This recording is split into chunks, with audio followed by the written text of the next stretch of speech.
इस भाग दौड़ भरी जिंदगी में क्या सुकून पाना मुमकिन है? जी हाँ, और इसका राज बहुत पुराना है। तो आखिर हम इतने परेशान और फ्रस्ट्रेटेड रहते क्यों हैं? आइए इस सवाल की जड़ तक चलते हैं। जवाब है, हम उन चीजों को कंट्रोल करना चाहते हैं जो हमारे बस में हैं ही नहीं। और इस मुश्किल का हल एक बहुत ही प्राचीन दर्शन यानी फिलॉसफी में छिपा है। ये है स्टोइसिज्म। इसका फलसफा बहुत सीधा है, अपना ध्यान सिर्फ उस पर लगाओ जो कंट्रोल में है। तो क्या है हमारे कंट्रोल में और क्या नहीं, ये फर्क समझना ही पहला कदम है।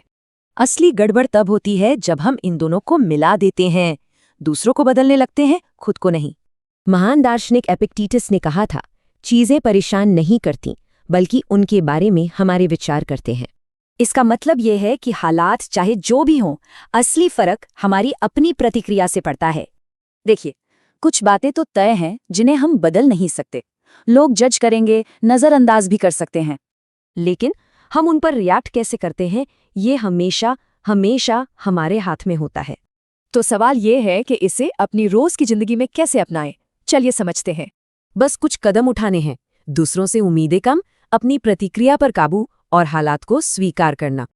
तो इसका सार क्या है? बस उस पर ध्यान दें जो आपके नियंत्रण में है, सिर्फ और सिर्फ उसी पर, क्योंकि बाकी सब कुछ एक तरह का छलावा है, एक ऐसी दौड़ जिसका कोई अंत नहीं है।